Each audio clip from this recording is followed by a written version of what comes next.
जय हिंद साथियों, स्वागत है आपका self study classes with Sumit Jain YouTube channel में। दोस्तों आज की क्लास स्टार्ट हो चुकी है, थोड़ा सा लेट हुई है लेकिन क्लास आपकी स्टार्ट हो चुकी है। दोस्तों वीडियो को सभी लोग लाइक करेंगे, वीडियो को शेयर भी करेंगे। और दोस्तों आज हम पूरे 1000 प्रश्न लेकर के आएंगे। टारगेट अपना 1000 प्रश्नों का रहेगा, ठीक है। और ये 1000 प्रश्नों की जो सीरीज है वो आज से स्टार्ट होती है, ठीक है। सभी लोग वीडियो को सबसे पहले लाइक ठोक दें और आगे बढ़ेंगे दोस्तों, है ना। आज अपन लोग लेट हो गए हैं और लेट होने के साथ साथ जो भी हमारे नए साथी हैं वो चैनल को सब्सक्राइब कर लेना। और आज हम भाषा के बारे में पढ़ने वाले हैं दोस्तों, ठीक है। आज का जो आपका सबसे पहला प्रश्न है वो है भारतीय आर्य भाषा परिवार की भाषाओं का मूल स्रोत कौन सी भाषा है। दोस्तों ये 4 विकल्प हैं। मूल स्रोत आपको बताना है, आर्य भाषा परिवार की जो भाषाएं हैं, है ना, उसकी मूल स्रोत बताना है। हिंदी है, वैदिक संस्कृत है, मराठी है या फिर लौकिक संस्कृत है। तो कौन सी संस्कृत है दोस्तों? 4 विकल्प हैं आपके। पूरे 1000 प्रश्नों की ये सीरीज है, सभी लोग मिस नहीं करेंगे। और यहां पर आपका बिल्कुल सही आंसर क्या हो जाएगा?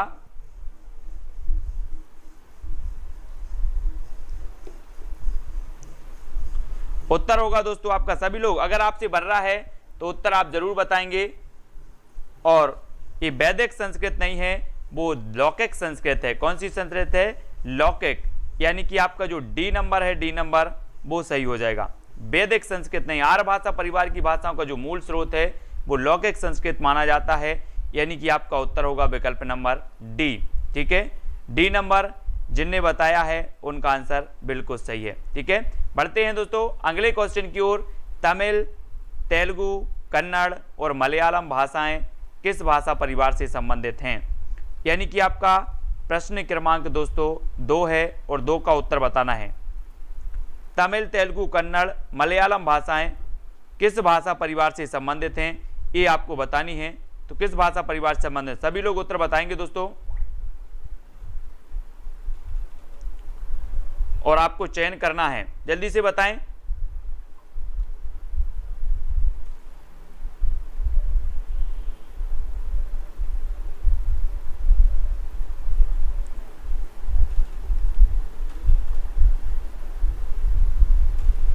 और यहां पर आपका जो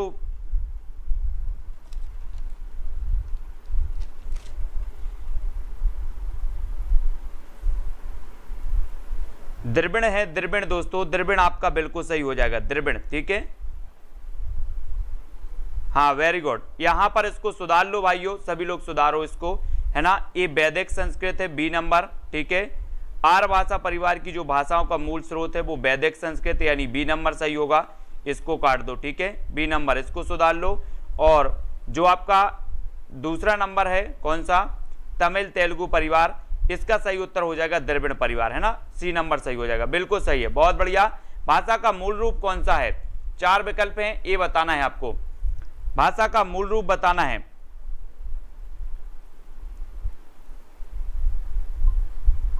तो बिल्कुल सही, बहुत बढ़िया, वैदिक संस्कृत ही है, एस जी। भाषा का मूल रूप क्या है? लिखित है, मौखिक है, मानक है या फिर साहित्यक है? यानी कि प्रश्न क्रमांक 3 का उत्तर बताना है।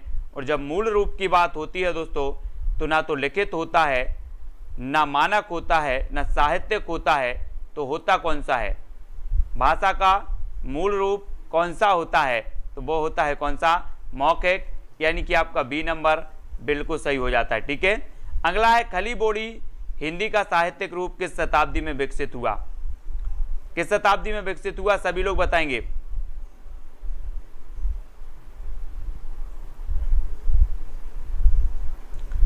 और यहां पर आपका जो बिल्कुल सही है प्रश्न क्रमांक 4 का दोस्तों, जो खड़ी बोली है, खड़ी बोली पश्चिमी हिंदी की बोली मानी जाती है ना। और इसका जो साहित्यिक रूप विकसित हुआ है ये 19वीं शताब्दी में साहित्यिक रूप विकसित हुआ। आपने देखा होगा कि जो लल्लू लाल हैं, इनकी रचना एक प्रेम सागर है ना। ये प्रेम सागर दोस्तों खड़ी बोली की प्रथम रचना मानी जाती है। और ये 19वीं शताब्दी से ही खड़ी बोली की साहित्यिक जो है रूप यहाँ से उत्पन्न होता है, विकसित होता है। यानी कि जो सा नंबर है वो आपका बिल्कुल सही हो जाएगा, ठीक है, सी नंबर, है ना। पहले ब्रज भाषा साहित्यिक भाषा बनी रही और फिर उसके बाद खड़ी बोली साहित्य भाषा का रूप लिया और खड़ी बोली में दोस्तों रचनाएं होने लगी। ठीक है, हिंदी को भारतीय संविधान में संघ की राजभाषा के रूप में कब मान्यता मिली, ये बतानी है आपको। कब मान्यता मिली? 14 सितंबर 1949 को, 14 सितंबर 1948 को, 14 सितंबर 1953 को, या फिर 14 सितंबर 1950 को। और आपको पता है दोस्तों, अनुच्छेद 343 से लेकर अनुच्छेद 351 ये आपका दोस्तों राजभाषा से संबंधित प्रावधान है इनमें, है ना। और राजभाषा के रूप में जो मान्यता मिली थी वो कब मिली थी? 14 सितंबर 1949, यानी कि आपका जो ए नंबर है वो बिल्कुल सही हो जाएगा, ए नंबर।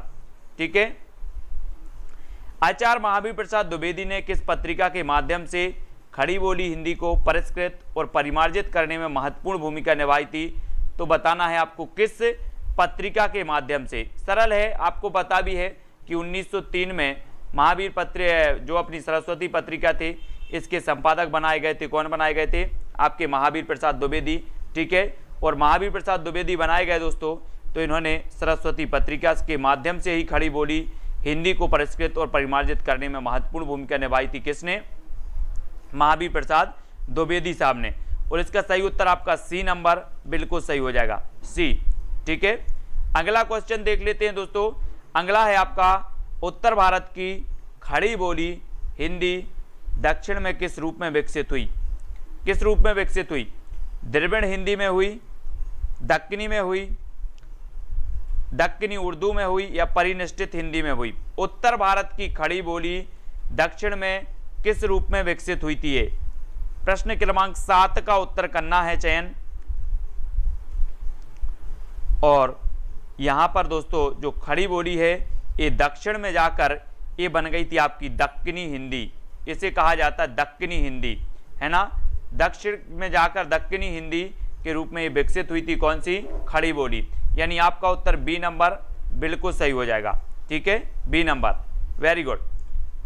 अगला बताना दोस्तों, मध्यकाल में राजकाज की भाषा के रूप में किस भाषा को मान्यता मिली? राजकाज की भाषा बताना है जिसे राजभाषा कहा जाता है, वो राजकाज की भाषा होती है ना। और किस भाषा को ये मान्यता मिली थी? हिंदी को मिली थी, उर्दू को मिली थी, फारसी, या फिर अरबी? मध्यकाल मतलब दोस्तों भक्ति काल और रीति काल का जो समय था, इस समय राजकाज की भाषा कौन थी ये बतानी हमें प्रश्न क्रमांक 8 में। और बिल्कुल सही बताया प्रदीप जी, इस समय थी कौन सी? फारसी। फारसी यानी कि जो सा नंबर है वो बिल्कुल सही हो जाएगा। ठीक है, मध्यकाल में फारसी को राजकाज की भाषा बनाया गया, सी नंबर आपका बिल्कुल सही होगा। संविधान के किस अनुच्छेद के अनुसार संघ की राजभाषा हिंदी और लिपि देवनागरी है? मैंने आपको पहले ही बता दिया कि 343 से लेकर के 351 जो अनुच्छेद है ये राजभाषा से संबंधित है दोस्तों, है ना। और ये जो है संविधान के किस अनुच्छेद के अनुसार संघ की राजभाषा हिंदी और लिपि देवनागरी है? तो ये 343 के तहत, यानी आ नंबर आपका यहाँ पर बिल्कुल सही हो जाएगा। ठीक है, ए नंबर आपका सही होगा।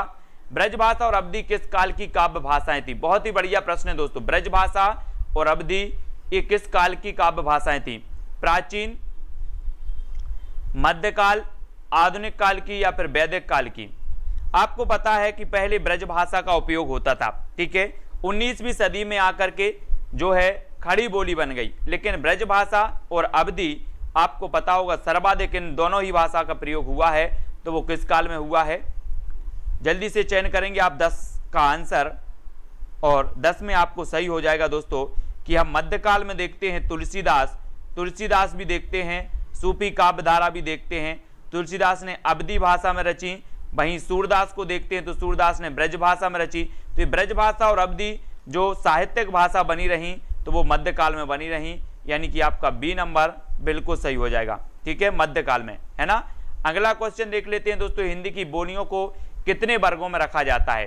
कितने वर्गों में रखा जाता है हिंदी की बोलियों को? 3 वर्गों में, 4 वर्गों में, 5 वर्गों में, या फिर 8 वर्गों में? कितने वर्गों में रखा गया?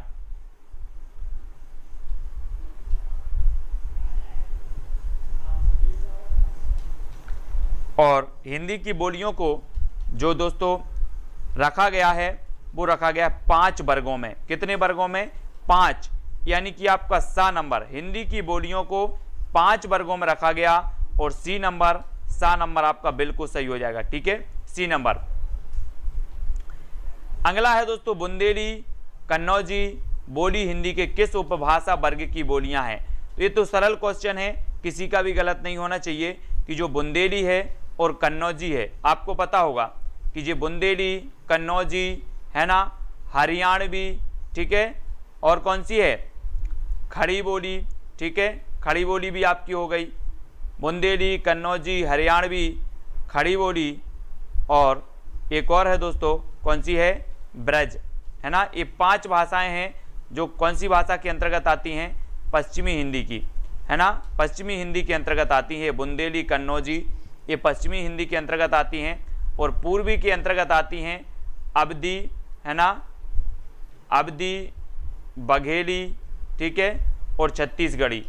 ये 3 भाषाएं आती हैं दोस्तों पूर्वी हिंदी के अंतर्गत, और ये बुंदेली हरियाणवी खड़ी बोली ब्रज ये पश्चिमी हिंदी के अंतर्गत आती हैं, है ना। तो बी नंबर आपका यहाँ पर बिल्कुल सही होगा। ठीक है, अगला है आधुनिक भारतीय आर्य भाषाओं का विकास किससे हुआ? आधुनिक भारतीय आर्य भाषाओं का विकास बताना है किससे हुआ? संस्कृत से हुआ, हिंदी से हुआ, अपभ्रंश से, या फिर पाली प्राकृत से हुआ। यानी कि प्रश्न क्रमांक 13 का चयन करना है, और 13 में दोस्तों जो आधुनिक आर्य भाषाएं हैं जो इनका विकास हुआ है वो किससे हुआ है? किससे हुआ है दोस्तों? अपभ्रंश से। आप लोग बोलते ना कि मागधी अपभ्रंश से है, सौरसेनी अपभ्रंश से विकास हुआ, अर्धमागधी अपभ्रंश से हुआ। तो ये आर्य भाषाओं का विकास हुआ आधुनिक भारतीय आर्य भाषाओं का अपभ्रंश से हुआ, यानी कि जो सा नंबर है वो बिल्कुल सही हो जाएगा, सी नंबर। ठीक है, यहाँ पर आधुनिक आर्य भाषा पूछा गया है, इसलिए पाली संस्कृत नहीं लगाना है। ठीक है, ना तो संस्कृत लगाना है, आर्य भाषाओं का हुआ अपभ्रंश से, है ना, आधुनिक आर्य भाषाओं, इसको याद रखेंगे। ठीक है, और अगला है आपका भोजपुरी मूलतः किस प्रदेश की मानी जाती है? भोजपुरी, यहां पर गड़बड़ नहीं करना आपको। राजस्थान, बिहार, मध्य प्रदेश या फिर उत्तर प्रदेश? भोजपुरी मूलतः किस प्रदेश की भाषा है? और ये जो भोजपुरी है ये बिहारी हिंदी की दोस्तों बोली है ना। भोजपुरी बिहारी हिंदी की बोली है, बिहारी हिंदी के अंतर्गत आती है, और ये मूलतः किस प्रदेश में बोली जाती है ये हमें चयन करना है। और यहां पर प्रश्न क्रमांक 14 में आपका सही आंसर होगा कि ये बिहार में बोली जाती है। कहां पर? बिहार। ठीक है, तो बी नंबर आपका सही होगा। उत्तर प्रदेश में भी ये बोली जाती है, कुछ कुछ उत्तर प्रदेश में भी, कुछ कुछ बिहार में भी, है ना, लेकिन यहां पर बी नंबर आपका सही हो जाएगा प्रश्न क्रमांक 14 में। ठीक है, अब अगला क्वेश्चन आपको बताना है मानक हिंदी का विकास किस बोली से हुआ है? मानक हिंदी,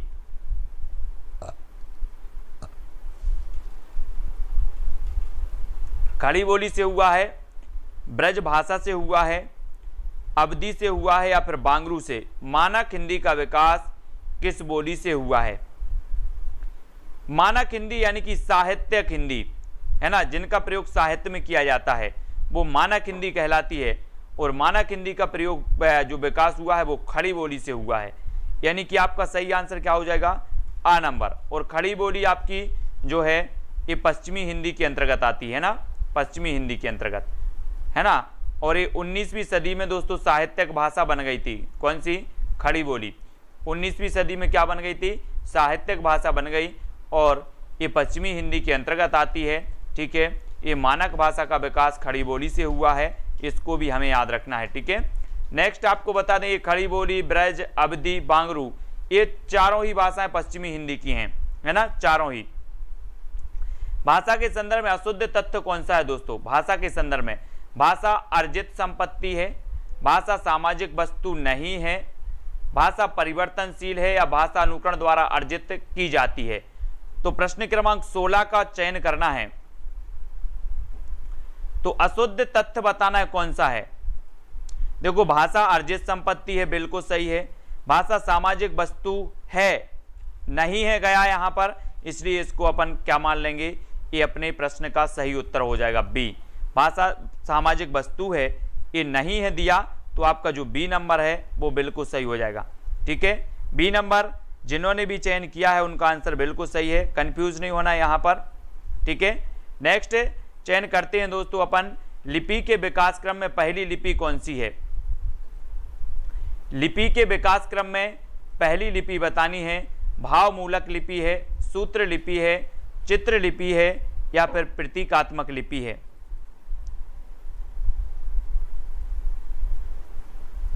और प्रश्न क्रमांक 17 और 17 का क्या हो जाएगा, ये विकास क्रम में पहली लिपि है चित्र लिपि। कौन सी लिपि है, चित्र लिपि, यानी कि जो सी नंबर है, सा नंबर है, वो बिल्कुल सही हो जाएगा, सी नंबर। ठीक है, इसको याद रखेंगे। हाँ, ये अवधि ये पूर्वी हिंदी की है, बहुत बढ़िया। ये अवधि पूर्वी हिंदी की, ब्रज, खड़ी और बांगरू ये पश्चिमी हिंदी की है। ठीक है, अब हमें बताना है मैथिल कोकिल किसे कहा जाता है। मैथिल कोकिल सरल आंसर है, मैथिल कोकिल किसे कहा जाता है, विद्यापति को, बिहारी को, कलेक्टर हैं केसरी को, घनानंद को। और मैथिल कोकिल आपसे कहा गया प्रश्न क्रमांक 18 का, और 18 में हमने पढ़ा है कि मिठो मिठो बोल थारो काए बिगड़े, काए बिगड़े थारो काए बिगड़े, पढ़ा है ना हमने। देसिल बैना सब जन मिठा, पंक्ति पढ़ी ना सभी लोगों ने, और ये मिठा है ना। तो मैथिल कोकिल इन्हें कहा जाता है, विद्यापति जी को। पद लता पताका सभी लोगों ने पढ़ा है ना, पदावली लता पताका, कीर्ति लता कीर्ति पताका, है ना। तो ये विद्यापति यानी कि आ नंबर आपका बिल्कुल सही होगा। कृष्ण काव्य की अपार संपदा किस भाषा में है दोस्तों। कृष्ण काव्य की आपने पता होगा कि जो सूरदास जी थे, सूरदास जी ये कृष्ण काव्य धारा के जो है प्रवर्तक माने जाते हैं, है ना, प्रमुख माने जाते हैं। और दोस्तों ये सूरदास जी जो हैं इन्होंने ब्रज भाषा में रचना की है ना। और कृष्ण काव्य की अपार जो संपदा है वो किस भाषा में है, तो वो है किस भाषा में, ब्रज में। ब्रज यानी कि आपका जो बी नंबर है वो बिल्कुल सही हो जाएगा, 19 का, है ना, 19 का बा, ब्रज भाषा। बहुत बढ़िया आंसर। नेक्स्ट है आपका ब्रज भाषा, खड़ी बोली, हरियाणवी, बुंदेली और कन्नौजी बोलियां हिंदी की बोलियों के किस वर्ग में आती हैं। फिर पूछ लिया गया आपसे, यहां कंफ्यूज नहीं होना।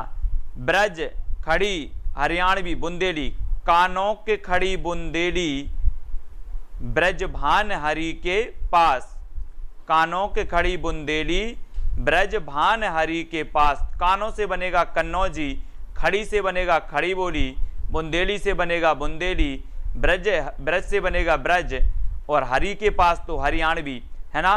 तो ये दोस्तों कोड है पश्चिमी हिंदी का एक, कानों के खड़ी बुंदेली ब्रजभान हरि के पास। और ये पश्चिमी हिंदी की दोस्तों 5 ये बोलियां हैं पश्चिमी हिंदी के अंतर्गत जो आती हैं, इनको याद रखेंगे। ठीक है, सभी लोग ये कोड याद रखेंगे। मुगल काल में हिंदी भाषा पर प्रभाव डालने वाली भाषा कौन सी है। मुगल काल में फारसी है, या फिर दोस्तों अंग्रेजी है, या फिर चीनी है, या फिर जापानी है। जल्दी से बताना है। और कल सुबह आना है दोस्तों आपका अष्टछाप। अष्टछाप के कभी आएंगे क्रमबद्ध, और आपने अष्टछाप के अभी केवल 5 या 10 क्वेश्चन पढ़े होंगे अष्टछाप से, लेकिन कल मैं आपको लेकर के आ रहा हूं पूरे 50 क्वेश्चन अष्टछाप के, है ना, सुबह। वो भी अष्टछाप आपको ट्रिक से याद करवाएंगे, अष्टछाप को क्रमबद्ध याद करवाएंगे, और अष्टछाप के 50 प्रश्न लेकर के आएंगे। ठीक है, तो सुबह वाला वीडियो किसी को मिस नहीं करना है। और 21 यानी कि 21 का आपका फारसी बिल्कुल सही हो जाएगा मुगल काल में। ठीक है, ए नंबर आपका बिल्कुल सही हो जाता है दोस्तों। अगला क्वेश्चन आपको बताना है, मुगल काल में अपना फारसी हो गया। इन लिपियों में से कौन सी लिपि पहले उर्दू लिपि की भांति दाएं से बाएं लिखी जाती थी। दाएं से बाएं यानी कि इस साइड से इस साइड की ओर कौन सी लिपि लिखी जाती थी, उर्दू लिपि की भांति लिखी जाती थी। ब्राह्मी लिपि, खरोष्टी, चित्रलिपि, या फिर सूत्र लिपि। यानी कि 22 का आंसर हमें चयन करना है दोस्तों। और 22 में आपका हो जाएगा क्या, खरोष्टी लिपि, है ना। खरोष्टी लिपि यानी बी नंबर। ये जो लिपि है ये उर्दू की भांति दाहिने से बाएं लिखी जाती थी। तो बी नंबर आपका यहाँ पर बिल्कुल सही होगा, खरोष्टी लिपि। ठीक है, देवनागरी लिपि में हिंदी के अतिरिक्त कौन सी भाषा लिखी जाती है? देवनागरी, है ना, देवनागरी याद रखना है। और देवनागरी में हिंदी तो लिखी ही जाती है। ये क्वेश्चन कई बार पूछा गया दोस्तों, देवनागरी वाला, यानी कि 23 का आंसर आपको बताना है और कई बार पूछा भी गया है। जो मराठी है दोस्तों, मराठी, ये भी देवनागरी में लिखी जाती है, पंजाबी नहीं, दा, है ना, पंजाबी गुरुमुखी लिपि में लिखी जाती है, पंजाबी गुरुमुखी में लिखी जाती है। जो मराठी है ये देवनागरी में लिखी जाती है, यानी कि आपका जो डी नंबर है, दा नंबर है, वो बिल्कुल सही हो जाएगा। ठीक है, डी नंबर।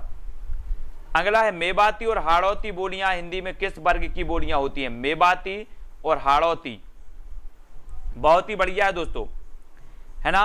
ये जो मेवाती है, मेवाती ये उत्तरी राजस्थानी मानी जाती है, उत्तरी राजस्थानी, है ना। और ये जो राजस्थानी है ये भी सौर सैनी से इसका उद्भव हुआ है। पश्चिमी हिंदी, राजस्थानी, गुजराती, ये सौर सैनी हिंदी से निकली हैं। और ये राजस्थानी की भी दोस्तों क्या हैं, उपबोलियां हैं कुछ, जिसमें मेवाती आती है ना, मारवाड़ी आती है, मालवी आती है।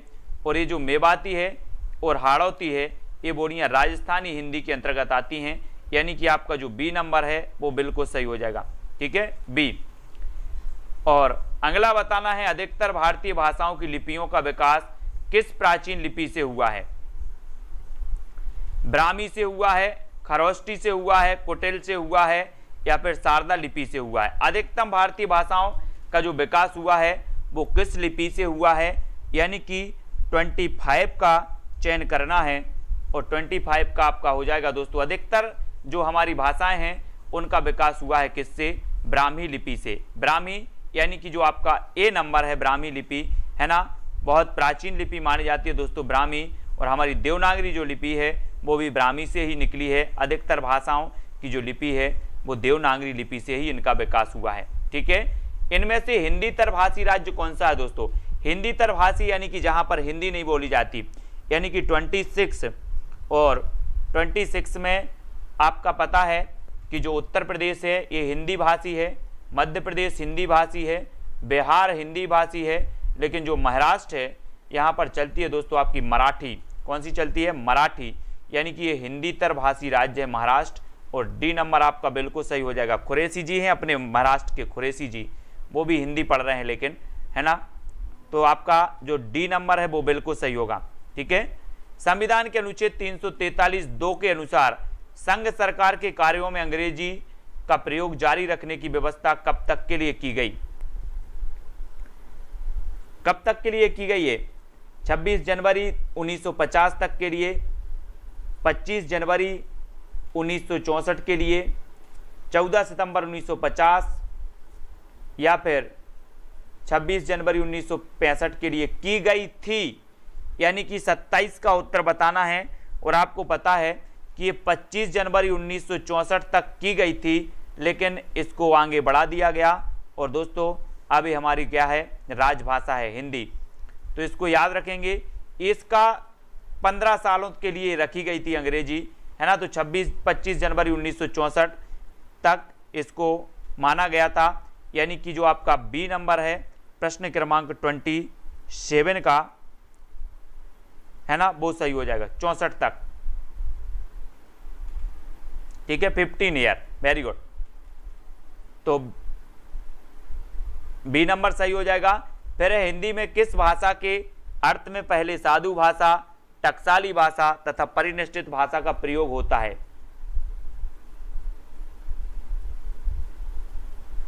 हिंदी में किस भाषा के अर्थ में पहले साधु भाषा, टकसाली भाषा तथा परिनिष्ठित भाषा का प्रयोग होता है? ब्रज भाषा, खड़ी बोली हिंदी, मानक भाषा या फिर जन भाषा? यानी कि 28 का राइट आंसर बताना है। और 28 का आपका मानक भाषा बिल्कुल सही हो जाएगा, मानक भाषा। ठीक है, हिंदी में किस भाषा के अर्थ में पहले साधु भाषा, टकसाली भाषा तथा परिनिष्ठित भाषा का प्रयोग होता है?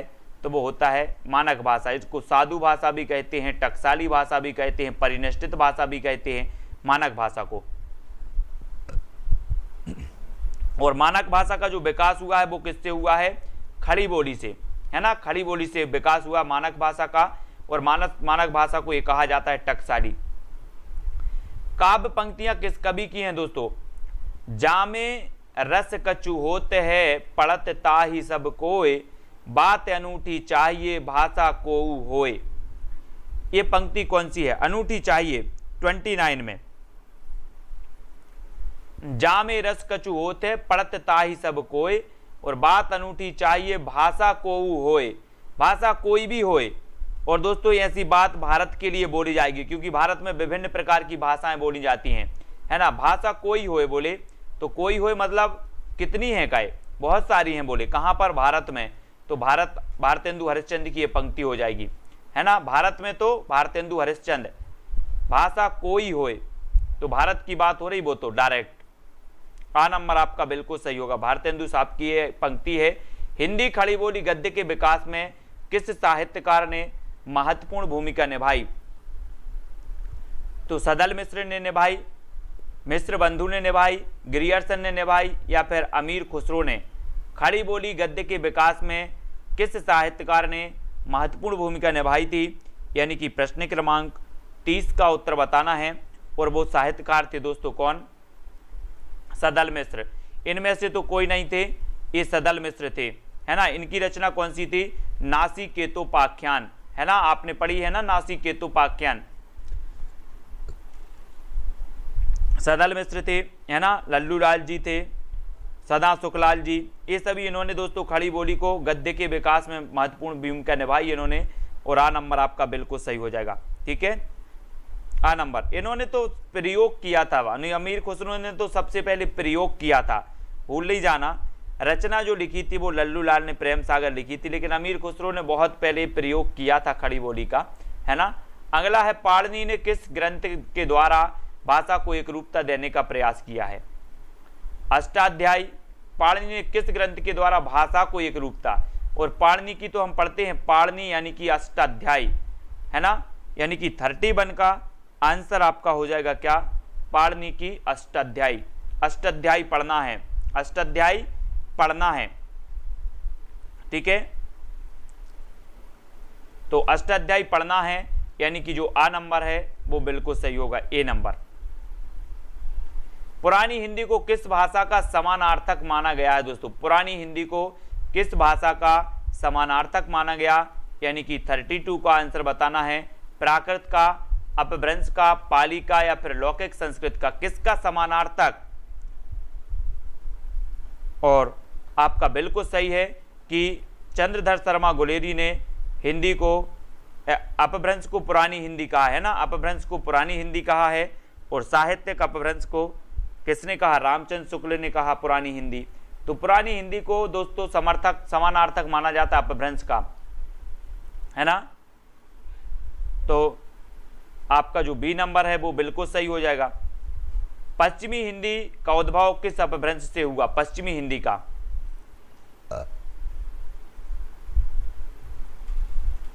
मागधी, अर्धमागधी, या फिर पैसाची? यानी कि 33 का आंसर का चयन करना है। और 33 में आपका बिल्कुल सही आंसर हो जाता है दोस्तों। पश्चिमी हिंदी का जो उद्भव हुआ वो सौरसेनी से हुआ, है ना, सौरसेनी, यानी ए नंबर। ए नंबर आपका सही है। सौरसेनी से पश्चिमी हिंदी निकली थी, ठीक है। और मागधी से कौन सी निकली थी? जल्दी बताओ। अर्धमागधी से कौन सी लिखती थी? पैसाची से मैं बता दूं, पंजाबी। पैसाची से पंजाबी। और अर्धमागधी से कौन सी निकली?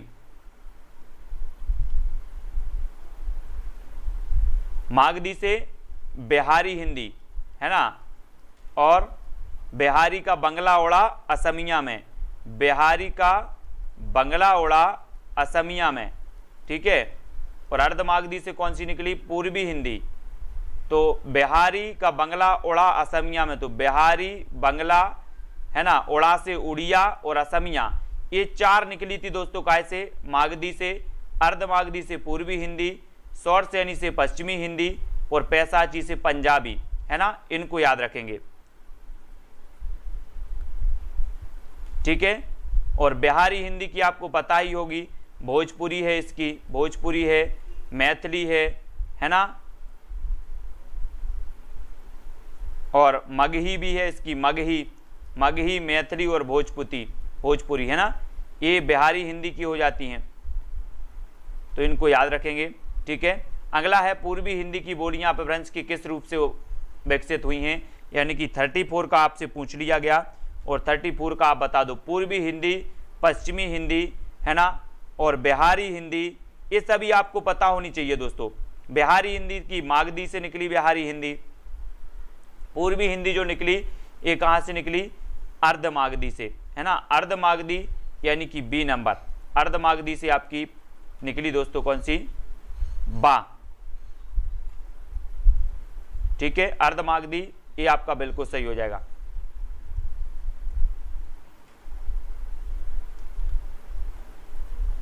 अगला है भाषा विज्ञान के किस खंड में पद से वाक्य बनाने की प्रक्रिया का वर्णनात्मक, तुलनात्मक तथा ऐतिहासिक दृष्टि से अध्ययन होता है।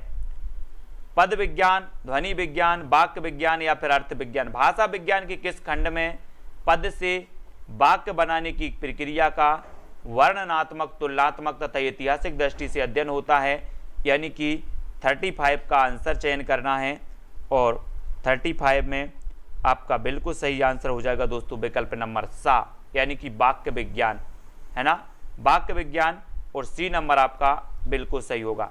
ठीक है, अगला है दोस्तों पाली प्राकृत भाषाएं किससे विकसित हुई हैं। पाली और प्राकृत ये किससे विकसित मानी जाती हैं, यानी कि 36 का आंसर बताना है। लौकिक संस्कृत से या वैदिक संस्कृत से।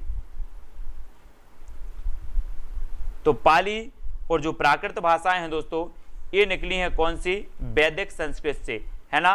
वैदिक संस्कृत वेदों की भाषा थी, वेदों की भाषा थी दोस्तों, और आपको पता है कि 4 वेद थे, ऋग्वेद, है ना, यजुर्वेद, सामवेद, ये आपके दोस्तों 4 वेद थे, इनको आपको याद रखना है। और इस वैदिक संस्कृत इनकी वेदों की भाषा थी, है ना।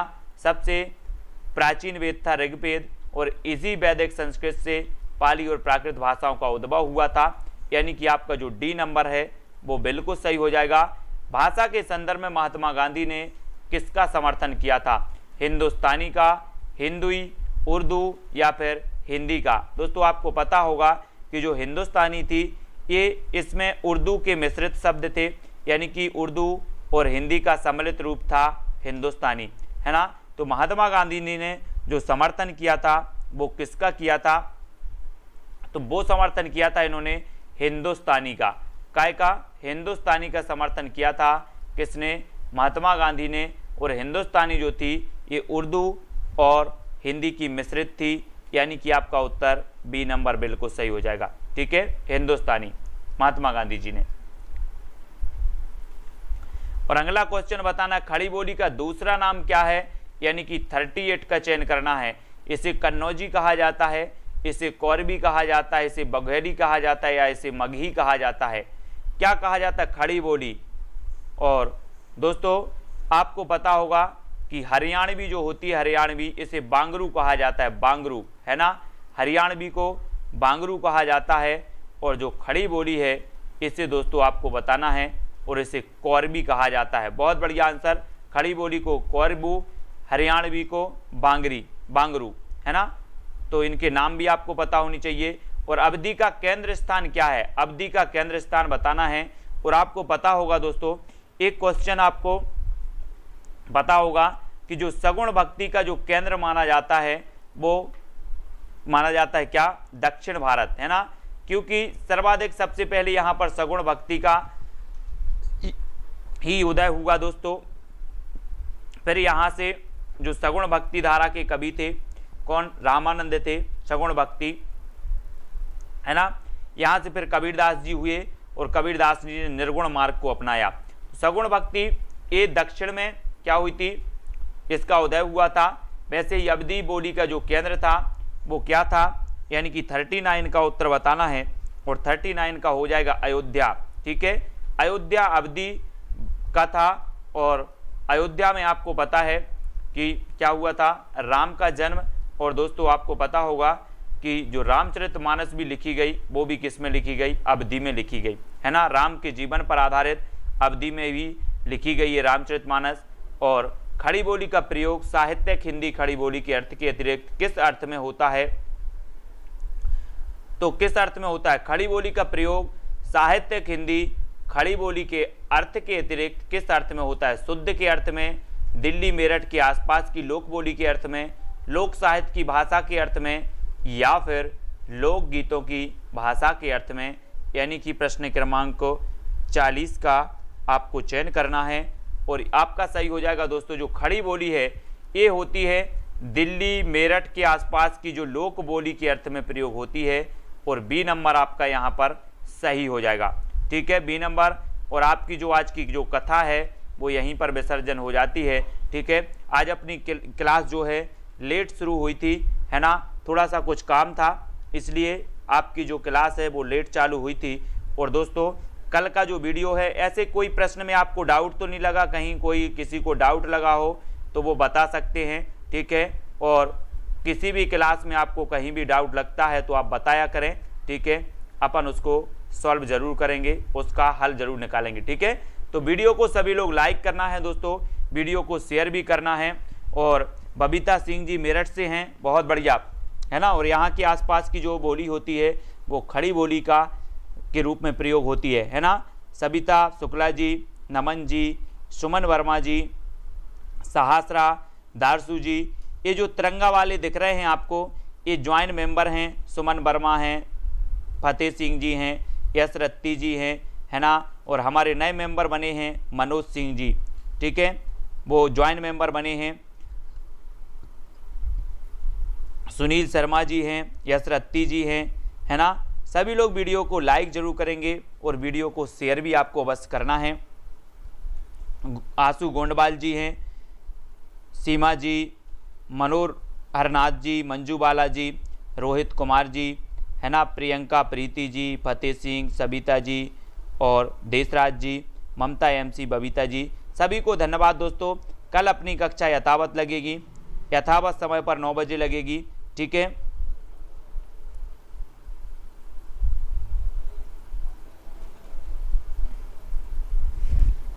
हाँ, ओमकारनाथ वर्मा की बुक अच्छी है, ओमकारनाथ वर्मा की खरीदी है तो बढ़िया है। ठीक है, और है ना, अब मेरे द्वारा तो बहुत सारी बुक से आपसे करवाया जाएगा। ओमकारनाथ वर्मा बढ़िया है ना।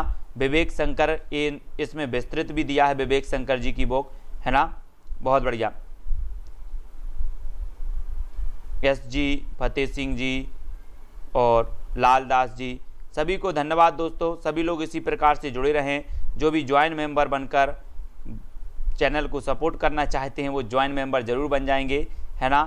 और दोस्तों ये टॉप 1000 प्रश्नों की पूरी सीरीज है अपनी, पूरे मतलब 1000 प्रश्न हैं आपके हिंदी साहित्य के। ठीक है, तो ये रात्रि की अपना हिंदी साहित्य का पूरा जुगाड़ है ना। और सुबह की क्लास हम ट्रिकी वीडियो आपको दे ही रहे हैं। कल का वीडियो किसी को भूलना नहीं है, सुबह 9:30 बजे, है ना। चाला कांची बाड़मेर जी, है ना, क्या नाम है आपका? फतेह सिंह जी, देशराज जी, सौदम नितेश जी, विनय कुमार जी, है ना, भरत जी, सभी को धन्यवाद, है ना, बहुत बढ़िया।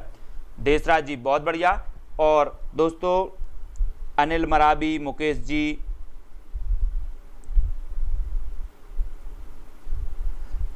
सरस्वती पांडे ने, आप तो डॉक्टर विवेक शंकर की खरीद लेना, है ना।